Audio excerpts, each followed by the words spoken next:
OnEducation is sponsored by Participate, a community learning platform where the world learns together. Later in the episode, we'll hear about one of Participate's communities, Teach the Global Goals, and how you can get involved in its free community learning opportunities with educators around the world. $40,000 computer lab, you know. It's amazing. But when you can't do shit with it, what does it matter?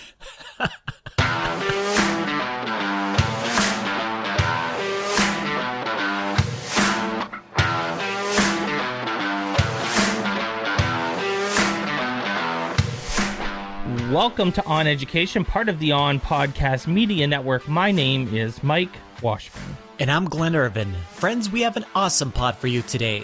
We will discuss whether our jobs as teachers have improved over our careers.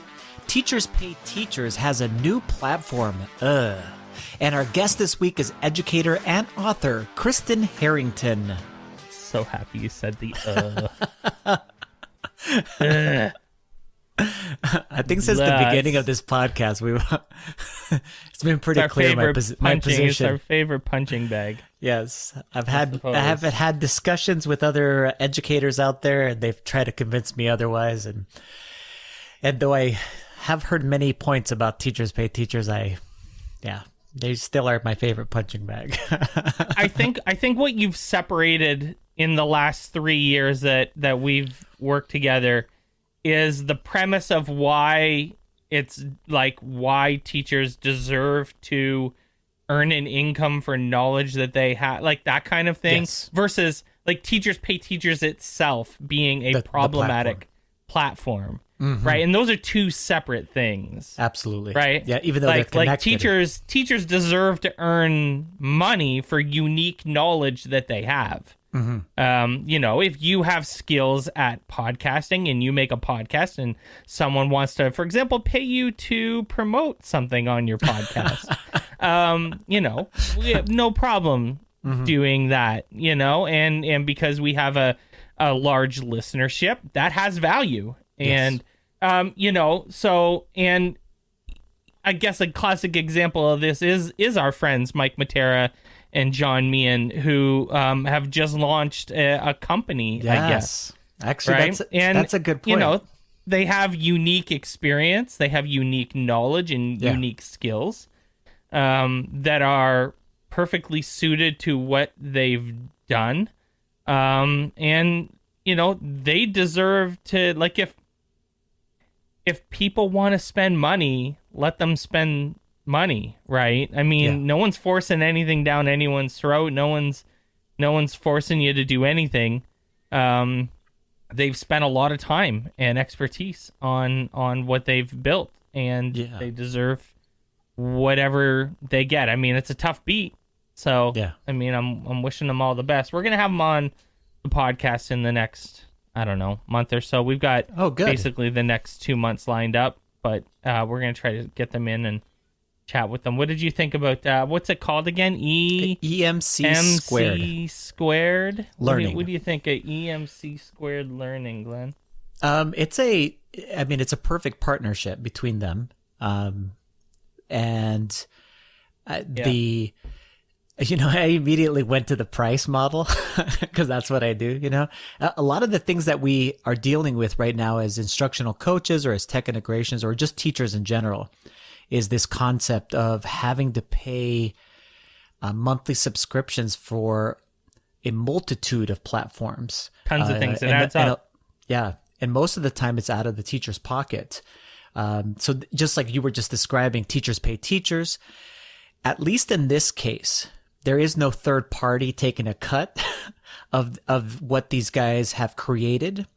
And what they have created definitely has value. As I started looking through some of the stuff and some of the examples, they just have some really awesome ideas about activities that you can do in your class. And they have a way for you to customize activities very easily and get them going quickly in your classroom. If you're lacking for activities that are game-oriented, gamification-oriented, and you want to mix it up, my goodness, they have a treasure trove of things that you can go ahead and purchase. Now, the $100 price point is what it is right now. If you get in basically early, that's what they're saying.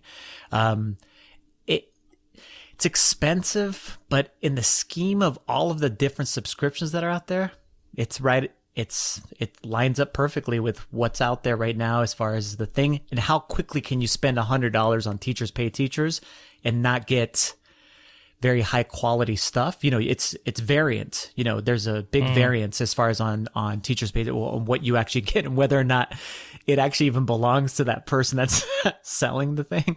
Yeah, sure. So many of their items have been stolen from other people who are just giving it away on their sites, and all kinds of different controversies. So I'm happy for these guys. I also know that probably the archive of all of their materials is just the beginning of their company. They really are in the PD business. I mean, you can tell by as I read through their sites, they are basically putting themselves out there to be able to go in and speak to districts or specific groups of teachers or so on and so forth. And I've heard both of them speak, and they've both been on the podcast, and we know them both personally.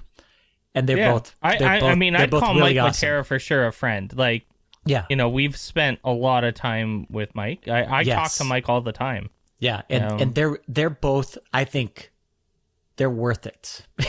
So it was even a hard conversation. It was actually my argument. It's funny. I mean, going full circle, my first discussion argument. I don't want to call it an argument. Just a debate about Teachers Pay Teachers. That had me thinking, at least, was with Michael Matera at Badge Summit. The first time that we went to Badge Summit. ISTE 2018. Yes. And so we were sitting around. I remember, I was there. Yeah, you were there. You were there. Exactly. And that was, that's actually the first time I met Michael Matera in face to face, and you know what? From that point through the point right now, they have a lot of value that they're giving. They themselves, like they write all these different books, and you can tell by the books that they write that there's something special about them. So if you did bring them to your school district, they do have value. They have, and they have a great message, and they're great people. I mean, what a combination. Yeah. I mean, that's a great combination. I'm super happy for them. And I also am happy for people that do this, that basically are bypassing that third person, the middleman, let's call it. The middleman things. So if you can find a way to do that, and you can sell whatever you're worked on directly to the consumer, and they even have on their thing, if you're not happy with what you get, they'll give you back your money, which is awesome. I mean, you're not going to get that on Teachers Pay Teachers. They'll give you back. You're not satisfied, you get your stuff back. Yeah. I have business model thoughts, but it's not my business and it's not my model. So, if they want to slide into my DMs or jump on a call, I'll chat with them about what I was thinking. Sure. I do have some experience with, selling lesson plans on a storefront with Logix Academy. So I mean, I know a little bit about this business type. About the space, exactly. So, but speaking of Teachers Pay Teachers, what do you think of Easel? Oh, the new. Yes. Is it I guess it's a whiteboard, right?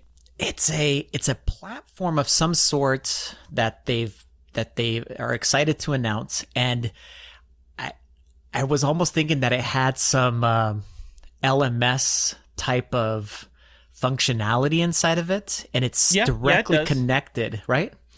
Yeah, it's directly connected to the TPT library, I guess that's what you want to call it. The resources. And I just grossed out by the thought of it, because often, and I've had this discussion with you and on the show and whatever might be, and people that have heard this before, sorry. The thing that drives me nuts about Teachers Pay Teachers is actually what they do best. You know what they do best? Is the night before you need to do something as a teacher and you need to come up with something for the next day. There's a lot of ease in getting something and then distributing it the next day to your students. Yeah. And that is mailing it great. In. Yep. Great for the educator at the moment, of the supposed emergency or whatever it might be. Terrible for the students because you don't even know what you're getting. This puts that even closer. That circle even closer because now you're working within the system, and it says here you can prep.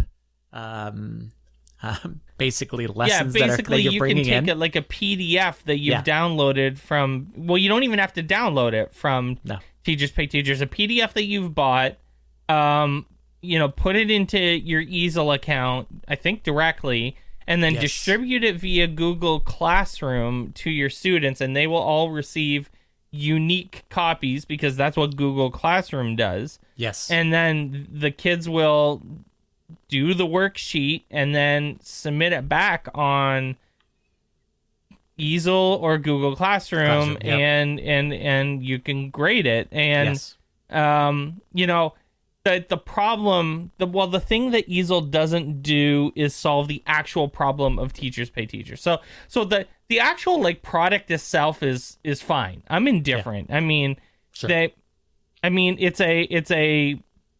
it is a worksheet distribution platform with integrated LMS functions and grading capability.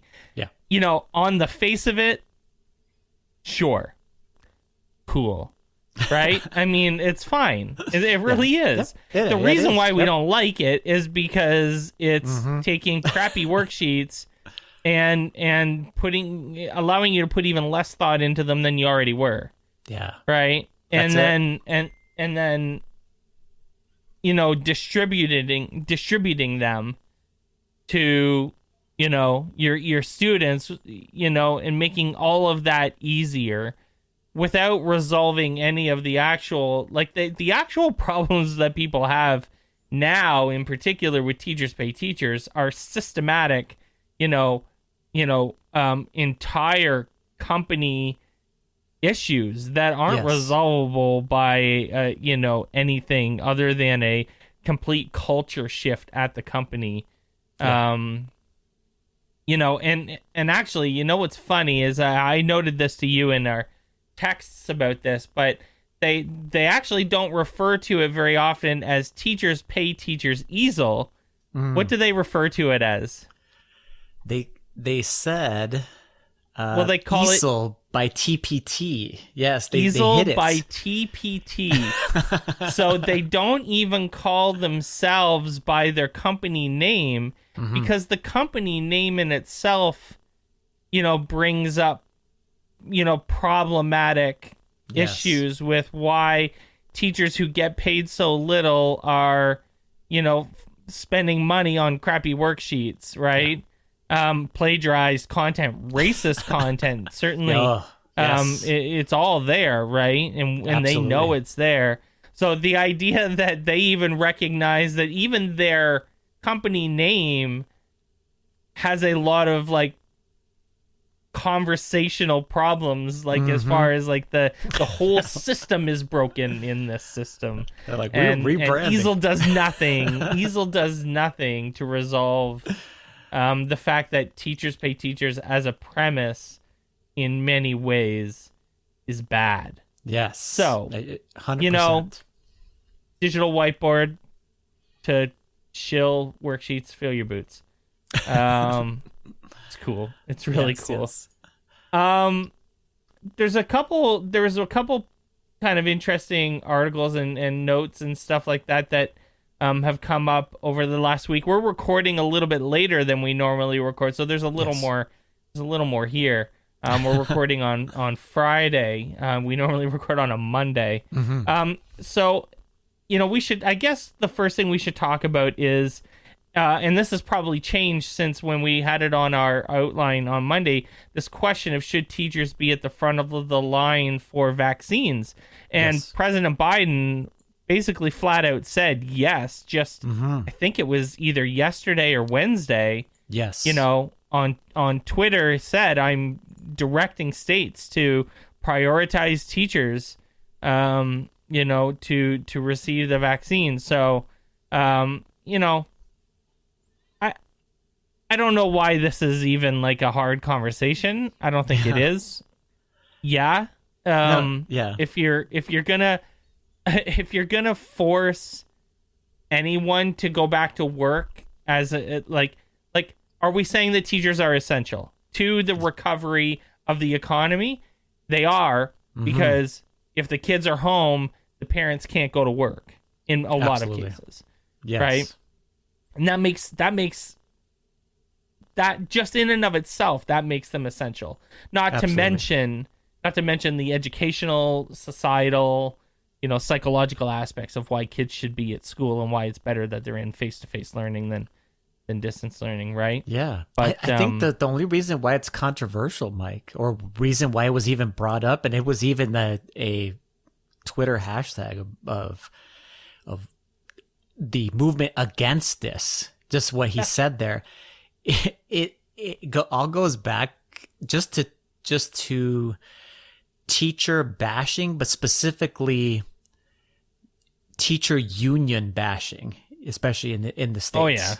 And it's like, it's a dumb argument to make, especially because you are probably the same person that's making the exact other argument that you were just describing, which is get my kids back into school so that I can go ahead and go to work and I don't have to worry about them being at home, etc. Or this is not good for them, having distance learning, etc., or a hybrid or whatever.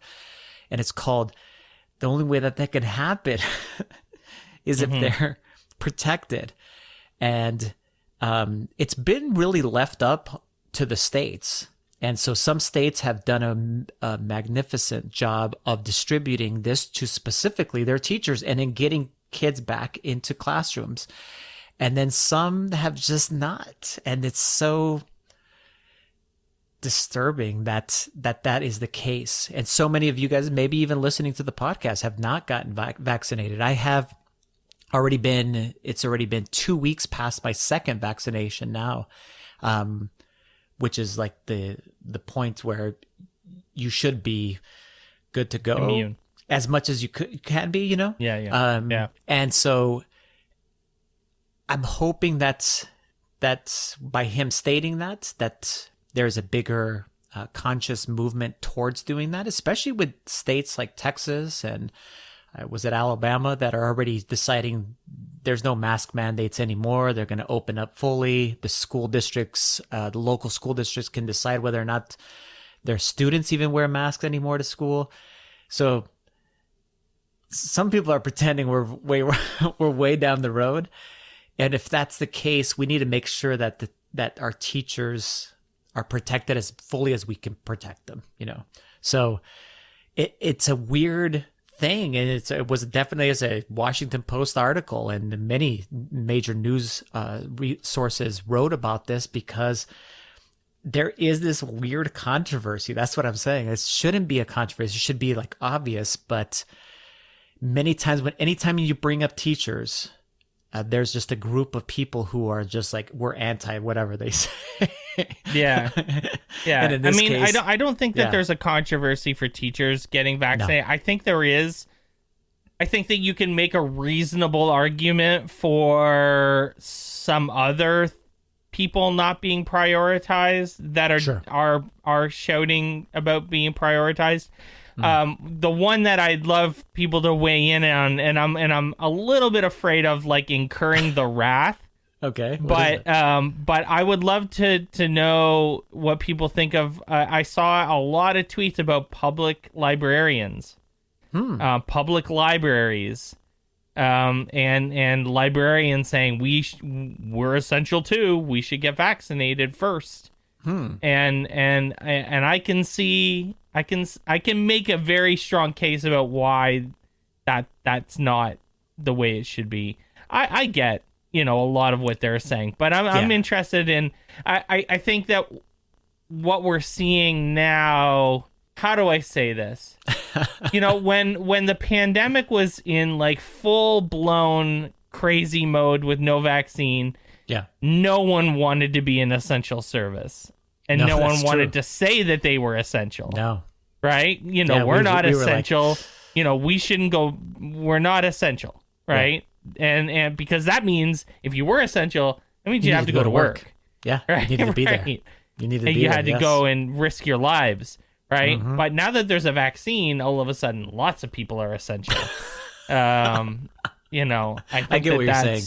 And I think that it's there's something there. Yeah, I think that's the pitting of the groups too against each other, which unfortunately always happens, especially with there not being enough vaccines at the moment for everybody. A determination so has to be made.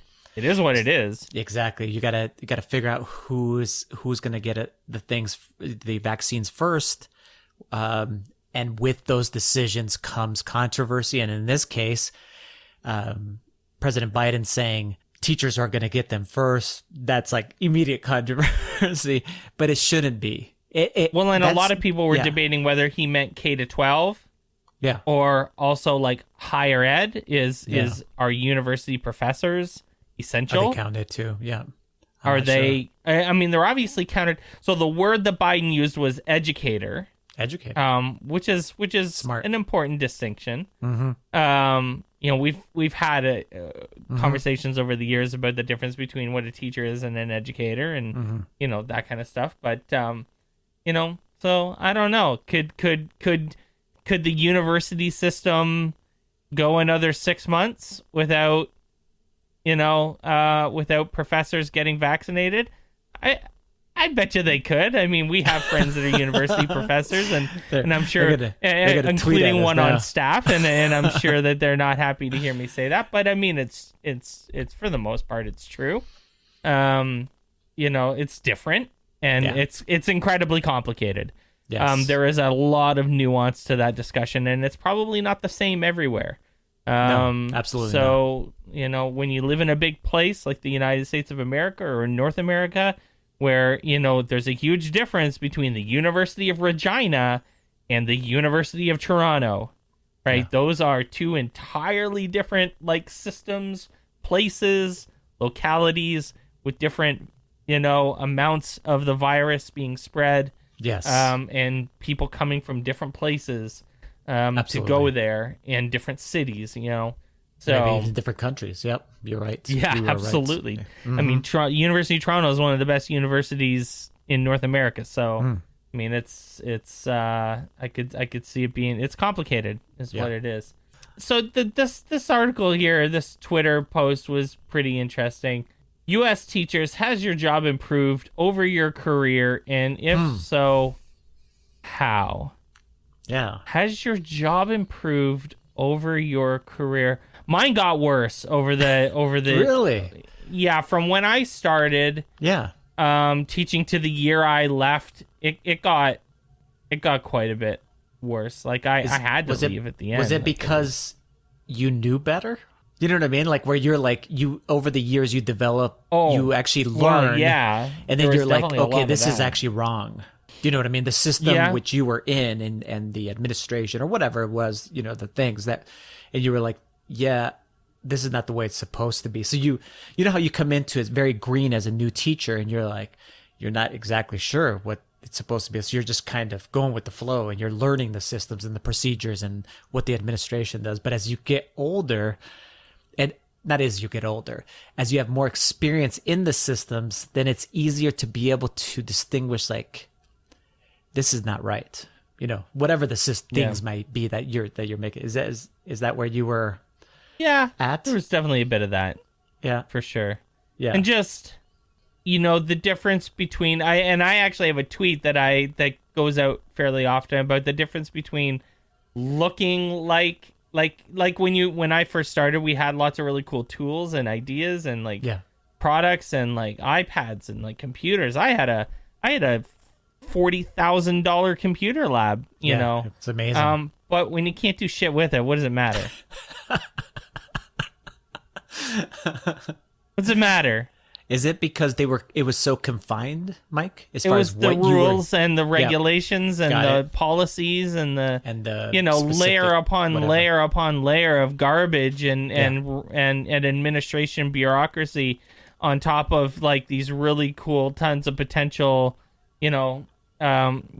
just absolutely killed it. Now, that being said, I think that overall, I imagine a lot of people would say yes. And I feel I wonder about that. because teaching is such a all-encompassing profession. Yeah. And we all know that. Yeah. That there's this thing where you look forward to the summers so that you can kind of get reinvigorated and refreshed and have that energy back again so that you can do it all over the following year. I've heard, several of my friends that have retired from the profession, they said they were ready, and maybe that's every job, but specific to teaching, I was like, it's an interesting question. Has your job improved over your career? Now, I would say that as a Spanish teacher, my job did improve over my career because I gained more experience. So I became a better teacher. That part improved. So I actually knew kind of like what I was doing, by the time that I was in year, 8, 9, and 10, down the road a bit, I kind of was like, oh, this is what I'm supposed to be doing. And then as the years went on, I was like, okay, I can now improve upon my practice. I actually know what I'm doing. And that was great. But there were also these things that happened, as you were describing too, Mike, where you have these things that have zero to do with teaching that burn you out, which leads to our next discussion. When, one of the things is this kind of 100% depends upon your administration. Yeah. And your local school board, how good things are in your specific classroom and totally. with your students and the things opportunities that you have and everything is connected to that. So being that is the case, I could see where you end up with the, a bad administrator or a bad school board or whatever else it might be. The culture is bad. And you eventually go, this is not for me, because better, on those ends.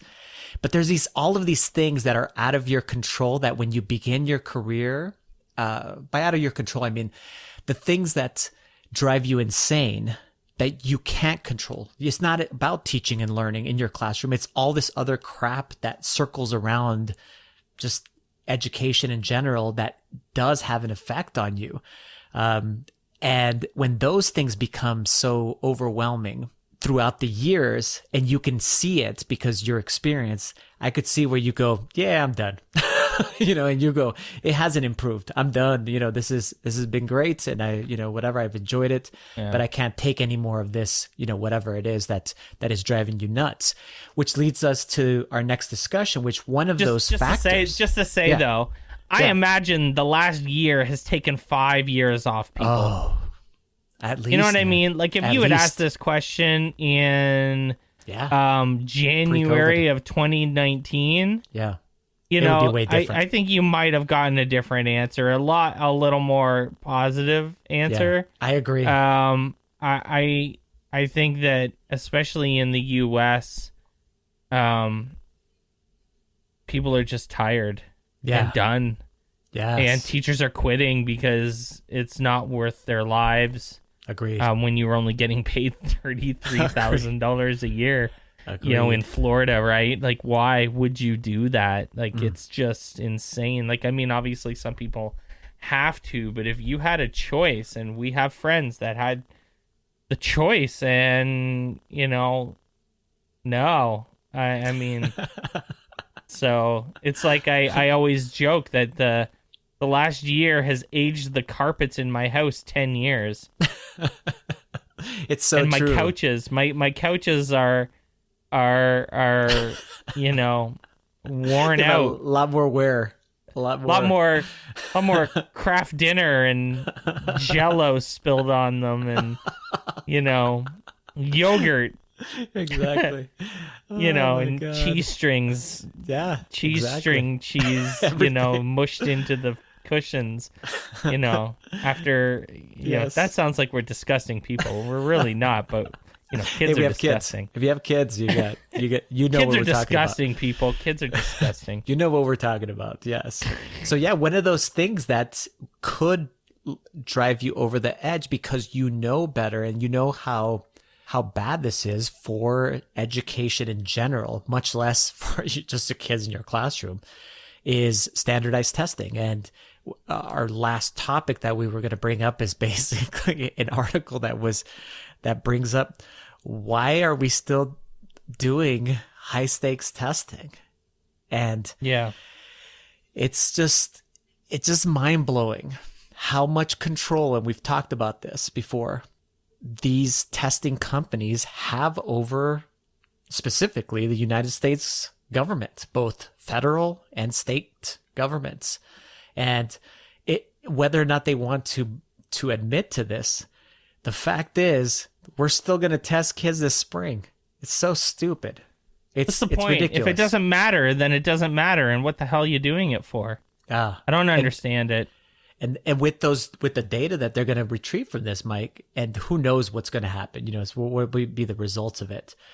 I'm imagining there's going to be supposedly some lower scores than were expected, or that's whatever.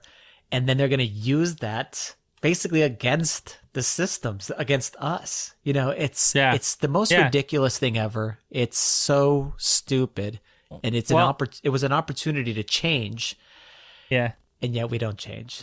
The only people who win in this scenario are the testing companies. Yes. Because here's what they do. And our friend Mayor said this, yes. And I thought of it instantly, is she said they give you the disease and then they charge you for the cure. Absolutely. And that's exactly what's going to happen here, is that you're going to get lower test results than you've seen, because obviously, and then they're going to say, oh, we have a product for that. It's only $50,000 for your school.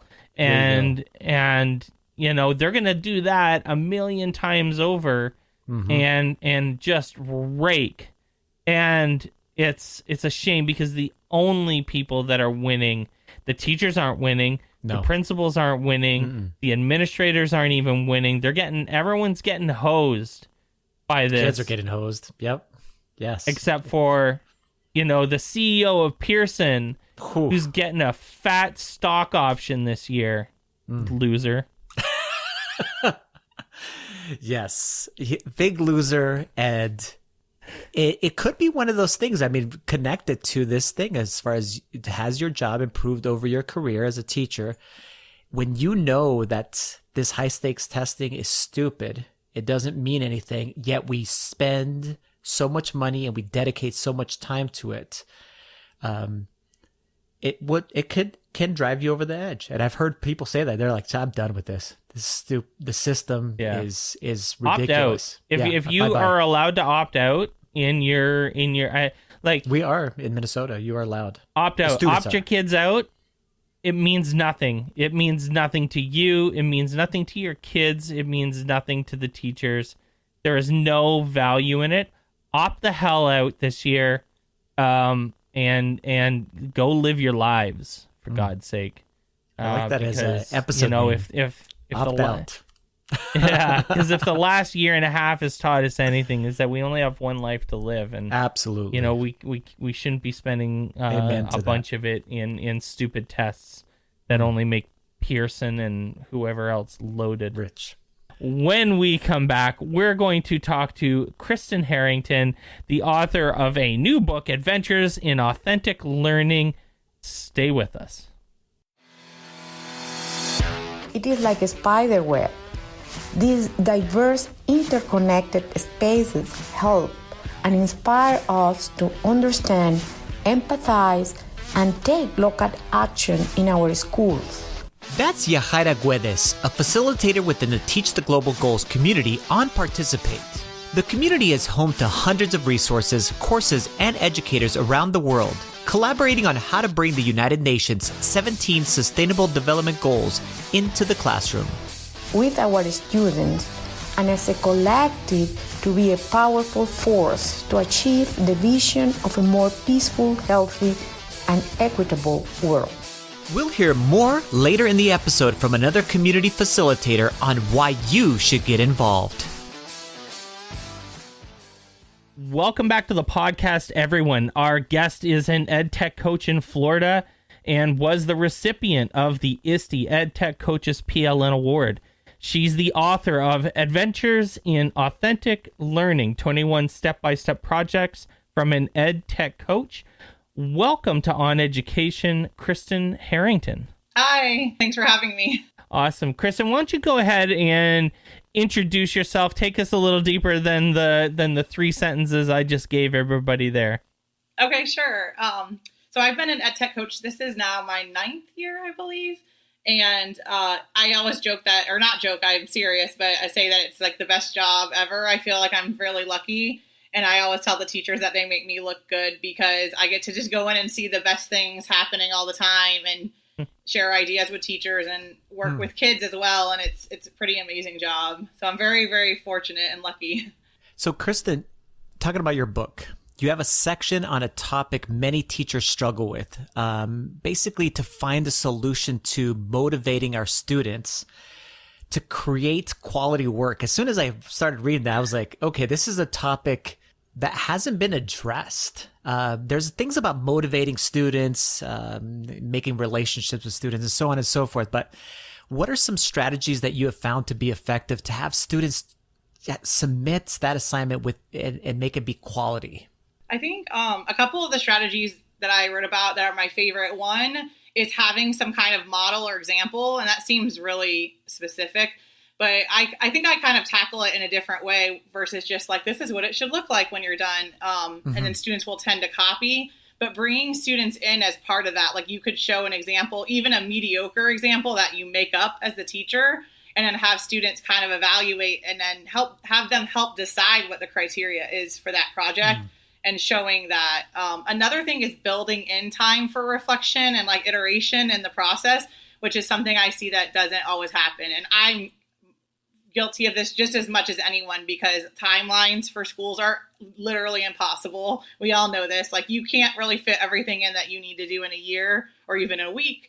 And so I think by having reflection built in and really making sure you build that in and teaching students what that even means, I think those are 2 really important ones. I struggled a lot with providing meaningful feedback when I knew that the work wasn't good enough. Like that was like my biggest thing. And especially when I taught like the older kids, this is the kids I actually had a hard time dealing with their work because you can talk to them a little bit different. You can be more upfront with them. But you also want to maintain like a healthy relationship. You want it to be constructive. You don't want them to resent you, but you want to say, listen, man, we both know this wasn't your best work and you can do better. How do you do that? Like I struggled with this and I don't have the answers. That's almost what I said what I just said a whole bunch of times. And sometimes that worked and sometimes that didn't. That was just my style, though, was just being like, listen, you can do better than this. It had a little bit of a coach mentality, right? Where coaches push kids different, right? A little bit harder, maybe. And maybe I was. And sometimes that comes off as being a bit of a jerk. I don't know. But like I said, I struggled with this. I struggled with how to give meaningful feedback when you know they can do better and you're kind of upset that they're not. Right. Well, first of all, one important thing I think you said was what works for you and how you did it. And as a coach, the first thing I'll do when I meet with a teacher is to see what works for them. And what works for me may not always work for them. So I like that you said that because I usually will try to tweak the way that teachers say things, but not necessarily change them as a teacher and their style. But specifically for the meaningful feedback, and I don't know if I went into this too detailed in the book, but I think trying to ask questions that get students to almost like that Socratic questioning is a strategy I've used. One particular project I can remember is it's actually in the book, the Invent It Challenge, which we participate in the Smithsonian Invent It Challenge every year. And I had students who came up with like flying cars and things. And so I would ask questions. Well, like, how would you build this? Has it ever been created before? And have them be the ones that go, oh, this probably isn't a good idea. So it's not necessarily coming directly from me. So that's helping them get there themselves. Yes. And that's not always, again, there's other times where I'm like, no, get out. Like, that's not good enough. Because we're not always at our best. But my goal is always to be that perfect teacher that does the Socratic questioning. Does it always happen? Probably not. Interesting. Very cool. In your book, you spend some time talking about teachable moments. And I'd like to look at that. So I have one question, and then I have a bit of a follow-up from two perspectives. Okay. And I'd love to get your thoughts on both of those perspectives. On the positive side, and this might be more in your wheelhouse, on the positive side, I loved talking about space flight.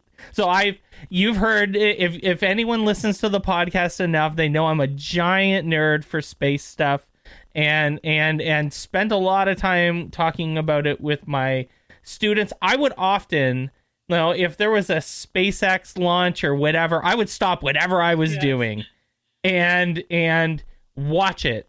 Put it up on my big screen, and let everyone just stop what they were doing and let's watch, them blow something up or whatever. And I thought that this was an amazing teachable moment.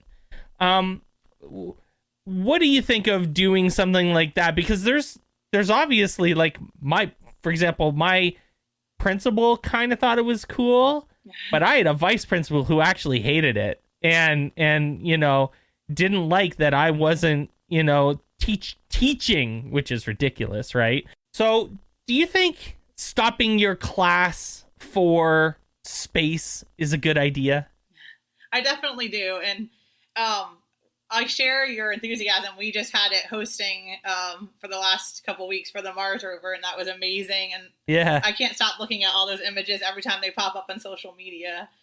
But one thing I do talk about in the book is that hopefully will help you with, or any teachers that have that same struggle with their administration, is planning for that in advance. And I found that maybe not every topic, but most topics, if you really looked at your standards at the beginning of the year, you could kind of already have in place a lot of those general standards like research, reading comprehension, writing. Those things all lend itself to any of those projects. And if you already have the documentation in place, like any of the templates that are needed for those types of projects, it's going to work. Because what I found when I would try to do those impromptu, improvised activities is that they would walk in and I didn't have a rubric. I didn't have templates in place. And that was really the issue. So I couldn't really tell them what standards were being addressed. But if you think about it, you're probably, especially elementary, it's a lot easier because we're teaching every subject.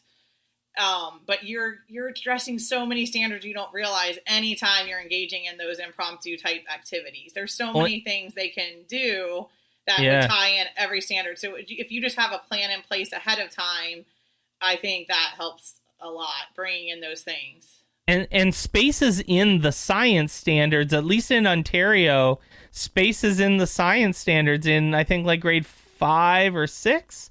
So it's like, you can teach it, and use these as those teachable moments. So on the flip side, and probably a little bit outside of your wheelhouse, but I'm still interested in this idea of teachable moments. And I don't think that we've ever had a year with more tough teachable moments than the last 12 months in particular. That is true. So what do you say to teachers? And I know you're an ed tech coach, but you're certainly seen, I'm sure, as a mentor and a guide to teachers, new teachers. What do you say to teachers who feel obligated to use, the insurrection at the Capitol or election season or the uprisings after, the death of George Floyd? How do you think we use these as teachable moments as well? A lot of teachers are struggling with this, and I'm sure that you've had to give advice to someone at some point about this, and this is a teachable moment, I think.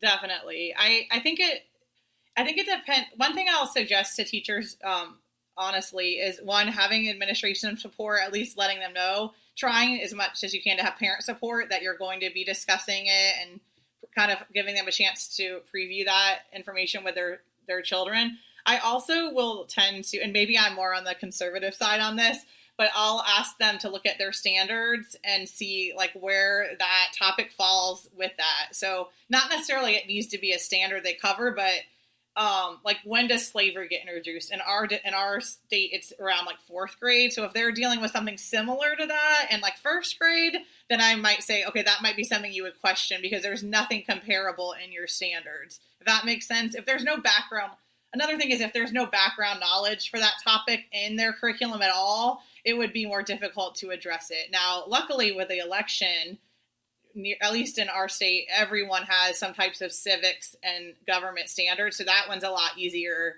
to address. But I definitely think it has to be age appropriate. I also think allowing a lot of it to come from students, allowing them to conduct their own research and meeting with, like conferencing with them in small groups or individually. So it's kind of coming more from them versus coming directly from you. Like teachers need to, I feel strongly that teachers shouldn't be like imparting their own, opinions for students, but giving them the tools to find their own way. So I think that's usually what how I'll handle that with teachers. But I definitely I never as a coach want to steer someone in a direction that's going to get them into trouble or in any kind of situation that they can't handle. So I will say as a coach, more so than in my own classroom, I'm pretty cautious with them to make sure I'm helping them and not getting them in a situation that is going to be challenging for them. Because certainly we know that happens, especially in the U.S. It doesn't happen as much in Ontario, thankfully, but in the U.S., you can get fired for expressing just, an opinion or even the hint that you might have an opinion on something that even might be considered political. And some contracts are explicit with that, like certain districts' contracts state, and sometimes it will be vague, like if anything that you post on social media, even if it interferes with the educational process, but what exactly does that mean? So I feel that strongly as part of my role as a coach is helping them with like FERPA, COPA laws, things like that, but also this type of thing, like, oh, you probably want to check your contract or check the acceptable use policy or responsible use policy for your district. So that's again, I'm probably a little more cautious, but I definitely, I am open and I like that they want to bring those things into the classroom, but I just try to cover everything that might possibly happen. You're in Florida, and Florida's, every state's different, and what works in New York or a more Washington state might not be the same as what works in Florida or Louisiana or Texas, for example. So it's a big country, and it's the same in Canada with there's a big difference between Ontario and Alberta. Yes. And there's a lot of ideological divide between those two places as well. I do think part of our issue right now, though, in like our country and America, is that people aren't talking on both sides. So if there's teachers that could successfully navigate that, it might really help bridge this, because that's something that I'm really interested in is having things presented in a way that someone doesn't feel like fearful or feel like they actually feel like they could have an open conversation and not get attacked. I think that's really important. Yeah, totally. Kristin, we're approaching the dreaded, I guess, high stakes testing season. Yes. And we all know how ineffective these high stakes tests are at assessing student knowledge. And the biggest, we talked about this earlier in the podcast, the people that are actually winning are the companies. No one else is really winning in this case. I'm trying to so I'm reading a question that Glen wrote, so I have to actually rephrase it because it's coming from I just about read, as an instructional coach. I'm not an instructional coach. So, Kristin, what are some ways you encourage teachers to assess their student knowledge? I'm going to rephrase that because I'm butchering this. Kristin, what are some ways you encourage teachers to assess their students' knowledge? And are there ways of collecting formative data from non-traditional assessments to drive instruction? That's a great question. I actually think that right there is pretty much why I wrote this book. In the intro, I talk about it a little bit, is that I witnessed, and it's funny, and I say this in the book, but what really inspired me, which most of my background was with elementary and middle, but it was high schoolers, and it was the top students. It was the AP students who I expected to come in and do a project and have them so pumped and excited. And when they weren't, when all they wanted to know was what points they needed to get an A, or how is this going to help me with my AP exam, it was so discouraging. And we eventually got them to come around as soon as they got to interact with elementary students for that particular project. But it was so eye-opening to me. And I thought, oh my gosh, we are not creating lifelong learners. We're just creating students who know how to jump through a hoop, and all they're worried about is the grade. And it's our own fault as the school system. And when you mostly work with K-2 students, you don't see that as much. They're just excited to learn at that age. But just from years and years of the testing and grading, that it really starts to happen. And that was my inspiration. And I think the whole book is basically filled with those authentic types of assessments, informative. One project I'll highlight in the book is the hacking science videos, but it really could apply to any content. And I like that one because it's something you could do all year long. And those types of assessments, students are using vocabulary. Oh, really quick. So what the project is basically just students recording like labs, experiments, or short tutorial videos that they create. And that is how you're assessing what they know. And they're activating background knowledge. They're using, like I said, vocabulary and context. They're truly showing you what they know. You can then later identify any misconceptions they talk about. They have more of an authentic purpose, because usually when I do this, they're teaching other students, or they're acting like YouTubers and they're creating something. And then there's so much more information you can get from that than from a traditional test. And I'm not opposed to quick assessments, like multiple choice assessments, to see where they're at. But I do think that is, if that's all you're using, that's not a well-rounded class. And you're really missing out on some qualitative data that you could be gathering. Yeah, for sure. So we're going to put a link in the show notes where folks can buy the book. Where can they connect with you? What are your social media handles? Where can people go to reach out to you if they want to learn more? The best one is probably my Twitter, and that's at Kristin, Charr. And also, if you are an ISTE member, I'm pretty active on the ISTE PLN forums. So that's another way. My Facebook is more like if you connect with me on Facebook, I'll accept you, but it's more like my high school friends and teaching friends. So I tend to keep it more like that. But definitely Twitter, and reach out to me. I can also, my email is kc33lucky@gmail.com, and that's another way. And I'm happy to share ideas if you have a question or something that you're like trying to figure out and like, oh, I don't know what to do, and what's your suggestion? That's like my favorite thing I love. And usually when I present at conferences, I have at least 5 or 6 people that will write to me, and I love connecting. And like I said, coaching is just what I was meant to do, I feel like. So I'm constantly wanting to collaborate with people, and it's really fun to see an idea shared and then someone takes it even further, and I'm like, whoa, I never even thought about that, and they just went way beyond what I ever thought. And that's my favorite thing to do as an educator. Fantastic. Kristin Harrington, thank you so much for being on the podcast with us. Thank you. It was a great experience. This is Ava Gay Blackford, another facilitator within the Teach SDGs community. I believe that education is the most powerful force to encourage human rights and dignity, to wipe out poverty and strengthen sustainability, to build a better future for all. I think others should join this community because it creates a support network for members and serves as a global gathering place for teachers to share stories and support one another as we all figure out what learning looks like during the current global pandemic.